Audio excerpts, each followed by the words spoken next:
Carl and Liam here from Games, Brains and Head-Banging Life, gbhblofficial.com for short. And it's We're Afraid of the Dark. Our Are You Afraid of the Dark? Talk through / review every single episode. And we're up to episode 11 of the second season, near the end of the second season. It's the tale of the magician's assistant. Yes, grown.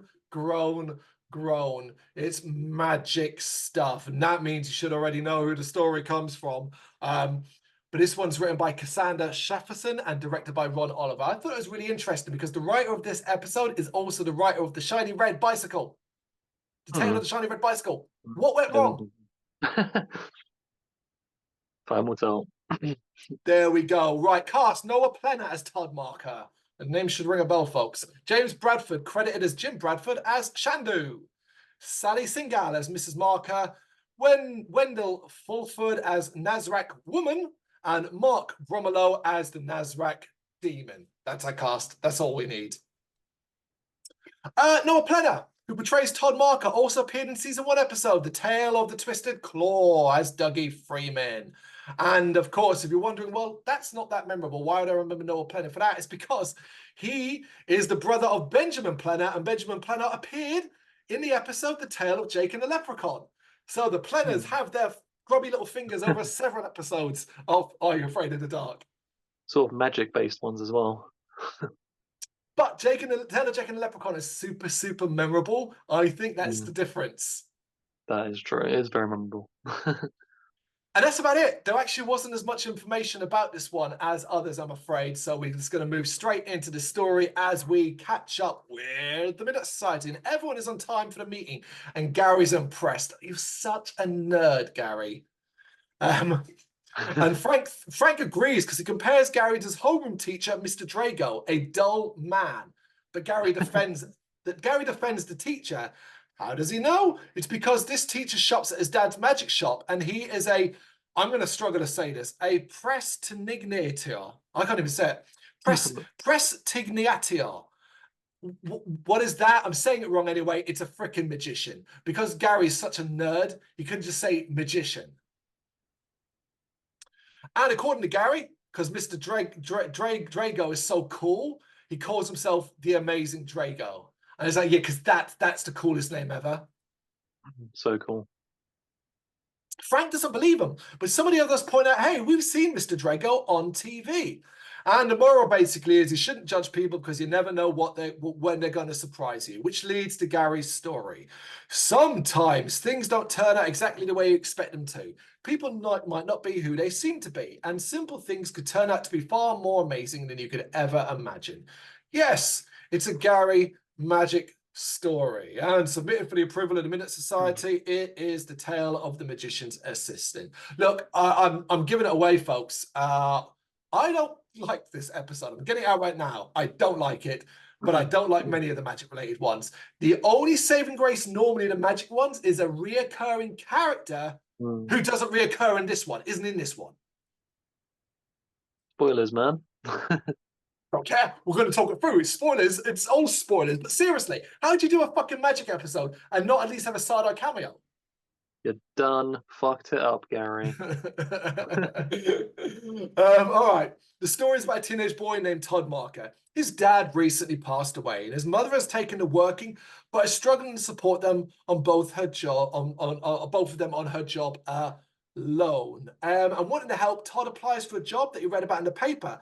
And the job sounded like it was going to be fun, but if he only knew what he was about to get himself into, he would never have answered that ad. Right, look, always a big fan of Are You Afraid of the Dark, subverting a lot of the sort of standard expectations. The idea of having a dead father, a mother worked to the bone and struggling to provide for financially, and then having a teenage son going, look, I could probably pick up a little job here, earn a little more money and help my mother. I'm down with that. I'm totally down with that. It's cool. Yeah, definitely. We see Todd on his bike arriving at the van of Shandu the magician. He knocks on the door, and when nobody answers, he lets himself in. This is how you end up on the side of a milk cart, you freaking idiot. Inside, he finds a world of imagination, but it's a braided tree branch on a table that gets his attention. As he goes to pick it up, a voice calls out asking who he is. Todd answers, and that he is here, answering the ad for a magician's assistant. Realizing it might not be for him, Todd goes to leave, but turns around to find an older man there. And this is Shandu. Shandu the Magnificent, because all these magicians have to have stupid names like that. Hope you're gonna enjoy saying that name 100 times. Oh, I think, thankfully, I just say Shandu. It's easy, Shandu. No, you gotta say it. You gotta give him his full title, man. Todd has very little experience, but Shandu decides to give him a chance and tells him to tidy up the props. And immediately Todd's like, well, cool, I'm gonna go touch the interesting stick again. And I'm like, well, why that one? And Shandu says, look, don't touch that because it's my Yeah. wand. If his mum asks later what was he doing with the magician, don't say that he was touching his stick all day. Oh, I touched Shandu's magic wand. Oh my God, so childish. He also points out he should never touch another magician's wand. See, now you've just made it silly. There you go. I mean, it writes itself, man. Shandu explains to Todd that both good magicians and evil sorcerers have used wands like these to draw power from the earth for thousands of years. Never touch another magician's wand unless he hands it to you. For fuck's sake. So Good we get through advice. this bit better. Shandu then hands him the stick and tells him just like this. Yes, Come on. okay. I wrote these notes. I didn't write these notes with that intention. I really didn't. I'm very sorry. I will say though that I do actually like the dynamic between Shandu and Todd. I think they have decent chemistry. I think they're both pretty good actors. I think you're absolutely right. Mm. They actually pick up that chemistry comes really quickly as well. Yeah, straight away. Yeah. I also want to praise the wand actually as well, because he references it getting power from the earth. And this thing looks like it's a gnarled tree wrapped around. I thought that's a really good look, like for something that is suggesting it's power from the earth. It's interesting you think that because it might play into something that happens later in the episode. Who knows? Mm. Sometime later, Todd complains to his mother about working for Shandu as he is strict and short-tempered. And his mom encourages him never to give up when the going gets tough, and his dad would say the same thing. And I just went, you're just happy he's pulling in some money. I like, don't quit your job, man. I need those dollar bills.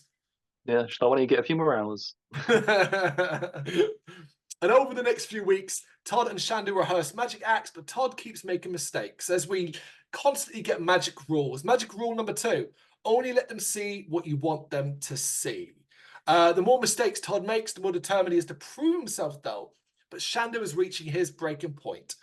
And then there's another part where Todd mistakenly looks in a mirror while rehearsing a trick, and Shandu gets mad. He reminds Todd of magic rule number 3, which is never ever get caught in your own reflection. There's a lot of nonsense being spouted here. It's all just to be used at the end of the episode. You usually tell when these episodes are putting out these pieces of information, you know, is going to somehow tie in later. Yeah, absolutely. After being called hopeless, Todd gives some shit back and tells Shandu, look, try and lighten up and not be so nasty and miserable. And in an interesting scene, Shandu sighs and kind of sits down and explains to Todd, look, I'm sorry, I'm kind of like this because basically I was a big hit on Broadway once, performing all over Europe with his own film series. And they start looking over like old props and old things, and he sort of says like, all I've got is old reviews, a couple of faded movie posters, and his old rundown vehicle. Even his films are not on VHS, and he doesn't like feeling like a has-been, and then apologizes for always being nasty and miserable. Amazing. Out of the blue. And it doesn't change my feelings on the episode because it doesn't fit, I think, it doesn't work. But my God, what a wonderful scene of acting from both of them. And to kind of like just change up the formula of a crotchety old man, just change it up and sort of have a good reason for it. Yeah, no, I did like it. And like you mentioned before, the acting is really good. And I don't know why I always keep going back to Friday Night, but I was getting like Peter Vincent type vibes here. You know, Yes. that's just me. Yeah. Yeah. It is. I mean,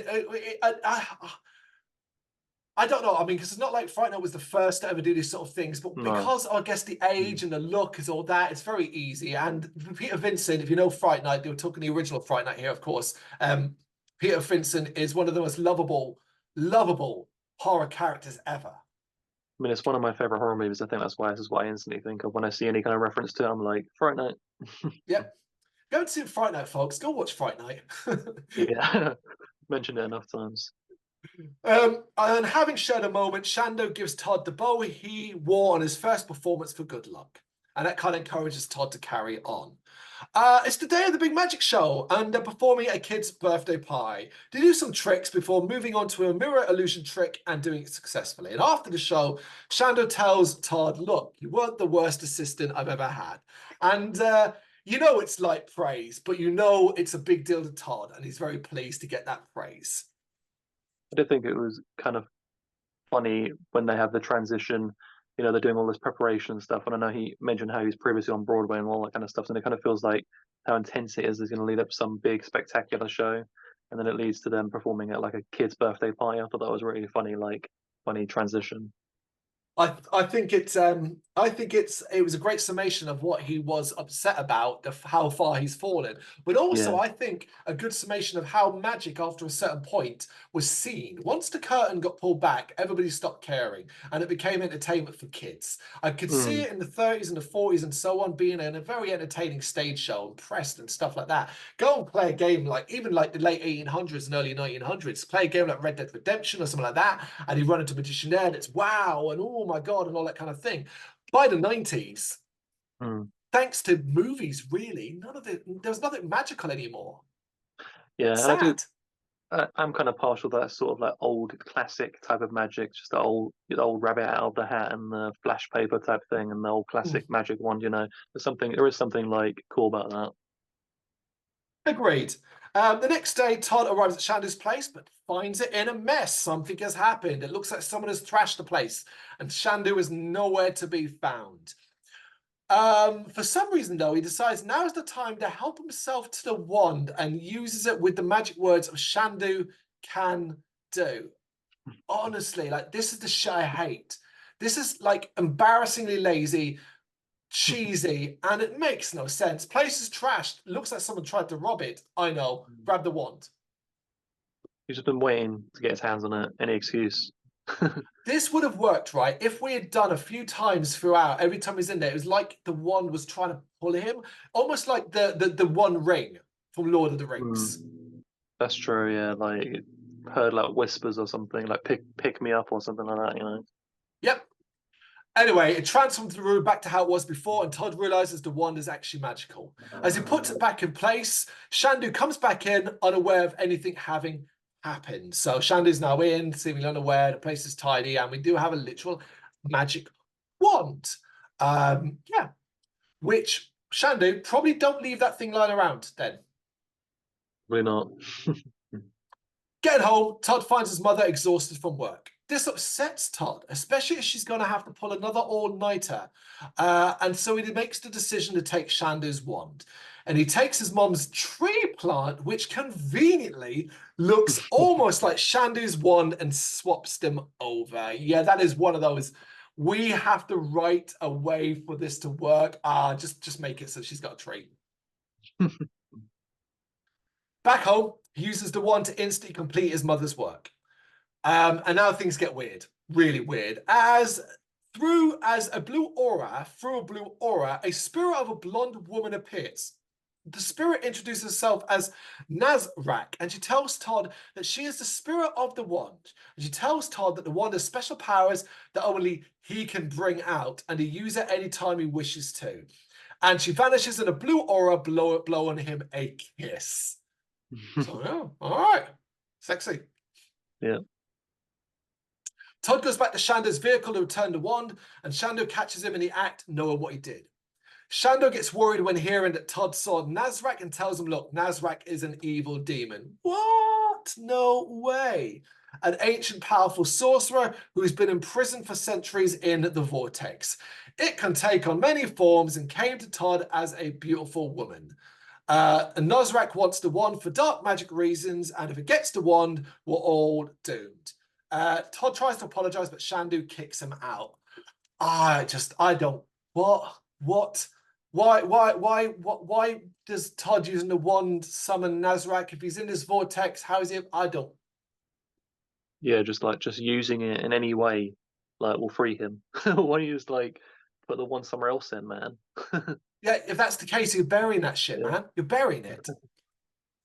no idea. Todd leaves, but en route home, he looks at the bow tie Shandu gave him and decides to not give up. He heads back to Shandu, but finds smoke pouring out of the vehicle. Going inside, Todd hears Shandu calling out and that he's trapped. So he grabs the wand and undoes the fire.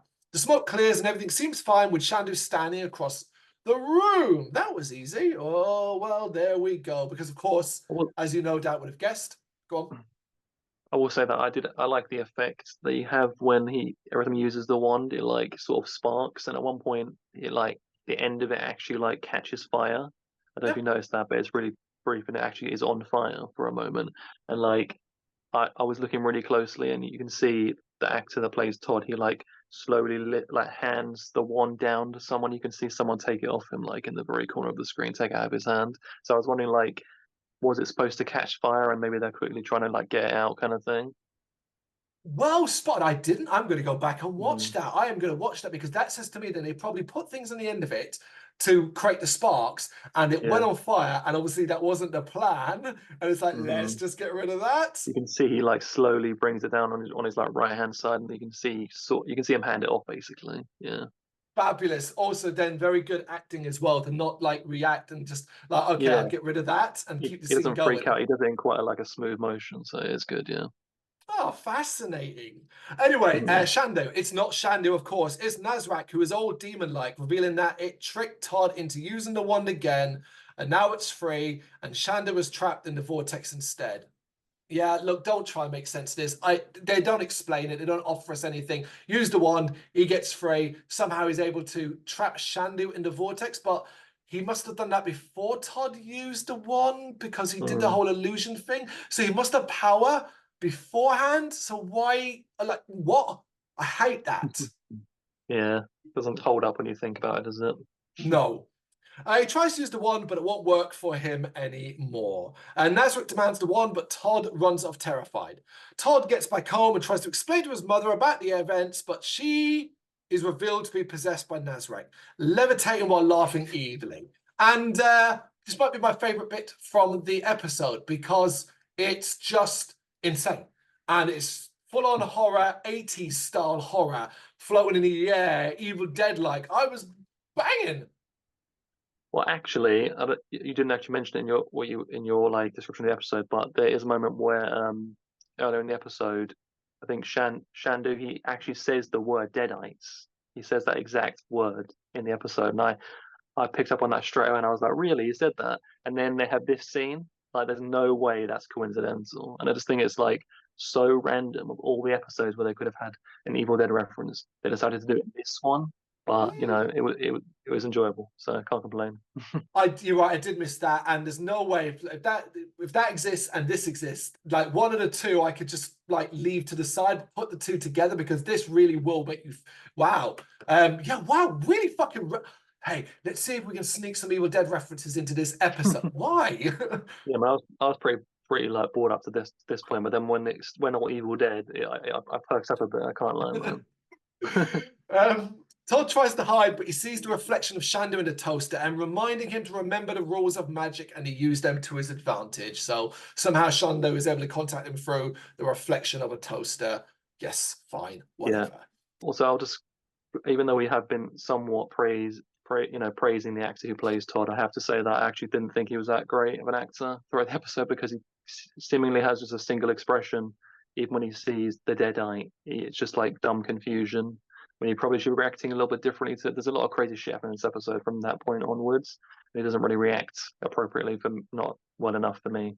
Yeah. The issue is that where before we got him in serious moments and kind of just doing the magic stuff and learning all that, it was perfectly fine. Now we need a different version of him. We need fear, we need strength, we Mm. need like pain from what's happened to his mother and all of that, and we get none of that. That's Mm. the problem. You are right. When you put the two together, it's like, oh, maybe you're not that good of an actor then if you couldn't do Yeah, this I guess part. when he's just dealing with like dialogue and back and forth with like Shadow, it works. But then yeah, when he has to react, it's not really working. Yeah. Agreed. Right, so Todd now confronts Nazarek, pointing out that he knows the rules and he can't take the one from him unless he hands it to him. Yeah, right, that's fine. Throw back to the start. And he refuses, so Nazarek threatens to hurt his mother. I was like, oh, you won't give it to me, I'll hurt your mum then. Cool. I like Nazarek Mhm. thinking on his feet. Well, With no choice, Todd makes a deal. He'll give Nazarek the wand as long as he promises not to hurt his mother. And obviously, you're like, well, that's just dumb because the moment he gets the wand, he can just kill you both. Of course, Nazarek agrees, as Todd hands the wand to Nazarek. And Nazarek is triumphant and victorious to have the wand, claiming that he has waited centuries. And Nazarek now tells him that his mom will be safe, but he won't be. This is because he plans to send Todd to join Shandu in the vortex. And as he goes to cast a spell, Todd recounts several rules, only let them see what you want them to see, and he steps out of the way of the spell to reveal a mirror, which Nazarek's spell hits. It backfires, he zaps himself, and this causes him to switch places back with Shandu. Magical rule number 3, never ever get caught in your own reflection. Right, okay, look, the problems I have with this is that mirror is huge. Todd wasn't, like, he's a boy. He wasn't hiding that mirror. Just makes Nazareth look like an absolute idiot.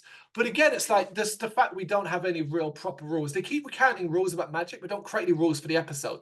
Why get hit by the spell? Right, so the spell is the center of the vortex. That's what sends Nazareth back. Why does that bring Shandu back? Wouldn't it be in there together? Yeah, it's always like an issue of magic wands and stuff. It's kind of like in Harry Potter sometimes when two of the wizards are just shooting beams at each other. It's like, what spell is that you're shooting at each other Yes. there exactly? Or when they just use white magic and they don't say what spell they're doing. It's like this wand, like when it doesn't really explain what its limitations are or what it can and can't do. So you can just make it up, can't you? It's not really like any like no, there's no like logic to it. And that's the problem. I have no problem with the fact it's like a blank slate, right? But early on, you need to set up we need to write some things on that slate for us to follow. Otherwise, you're just going to sit there going, well, I've got no investment here because I have no idea what I can't do, what powers are available, and why this happens and why that happens. I had no investment here at all. I couldn't have cared less if Shandu died, Todd died, Nazrak, the mother, couldn't have cared less. I mean, they did tie in the rules, a little bit in a sort of The way. magic So rules, but even them, they're just so yeah, vague. They're just yeah, so fucking vague. yeah, that's true. Also, I just find it too hard to believe that he was able to set up all this mirrors and stuff, like in time Yeah. or whatever. I mean, here's a good example. You ever get into an elevator, a lift, where it's mirrored Hmm. all the way around? So if Shandu walks into an elevator and doesn't realize it before he steps in, what happens to him? He's just caught himself in his own reflection. Well, he got caught in a vortex once. I mean, he's obviously an idiot. Yes. But anyway, he's back and he's impressed with Todd and reveals that he's been waiting to find someone to hand ownership of the wand over to, and that person is Todd, making him his successor. The wand is now his, and in time he will learn how to use it properly. What part of this episode suggested that this kid was going to be a responsible person? This is the dumbest, most irresponsible decision Shandu's made. He's just doomed us all. I thought this was really funny actually because it just comes across like Shandu's is like, here's the wand, it's your problem, I'm off. Like that's it. That's how it comes across completely. And like you said, he hasn't proved his worthiness at all. In fact, he's come across like a complete, for lack of a better word, like a bimbo or something, like a complete moron. So like, Yes. I don't know, man. And like you said, we don't even know the limitations of what this one can even do, and I don't think Todd does either.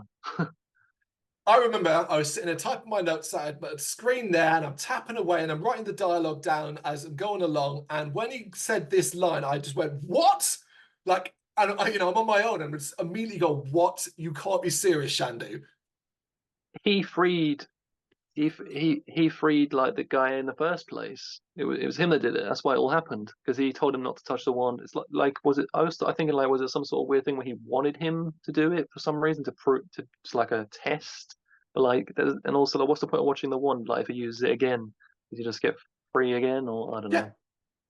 It doesn't matter though, because Shandu tells him he'll never be far away and then tells Todd one more magical rule. Number 4, always leave them wanting more. How is that a magical rule? That's just a rule, you freaking idiot, for entertainment. That's an entertainer's rule. He bows and vanishes in a flash of bright blue light. Cheers, Shandu. Exit stage left. I mean, at least they didn't go down the route of that the magic wasn't in the wand, Todd. It was in you the whole time. I thought they were gonna say like the one was actually useless. Todd's mom comes in saying that she had a crazy night and notices her tree is damaged. And Todd smiles at the wand, I guess, suggesting that he can fix things with it. And I'm like, well, there you go. There's the responsibility. I'm just going to go out fixing things. Like, you can, like, if he's like, oh, I'll fix the tree for my mother, why, wait, then what? Magic's up some money, right? Make her rich, make her powerful. He's going to be a fucking demigod. We need a sequel where like Todd becomes like a villain mad with power, and Shandy has to come back and like take him down. You know, that's what we need. That would be fun, wouldn't it? And just to kind of add the sort of like stamp of like, this episode, when we go back to the Midnight Society, Gary simply mentions that Todd never saw Shandu again. So of course he fucking didn't. Shandu's on some beach in like on a beach on an island off Mexico, sanding a boat and having a good old life. I think that's what it was. He was just waiting for like a sucker to come along. That's how it comes across to me. That's why I thought it was really funny. Yeah, this is like a lot of the Magic episodes. Very, very just poor. Not actively bad in the sense that it's like got bad elements here and there, but like a story's nonsense.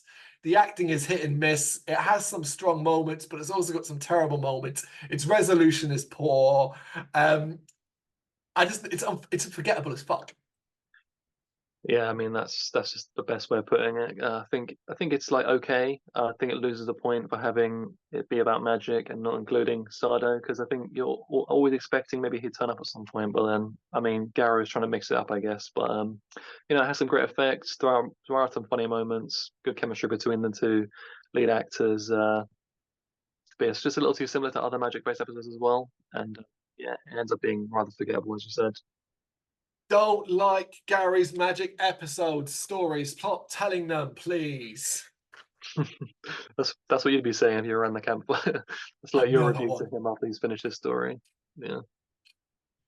that was The Tale of the Magician's Assistant, the 11th episode of season 2. You got any thoughts on it you want to share? Obviously, know what to do. Let us know in the comments. Thank you very much for watching. If you'd like to see more content like this, please consider hitting the subscribe button. It is gratefully appreciated. You can find us over at gbhbl.com, our full website where reviews, news and so much more goes up daily. We're also on all social media platforms: Facebook, Instagram, Twitter, Threads, at gbhbl. Just search for gbhbl and you will find us out there. We also have merchandise on sale. You can access the shop via the website.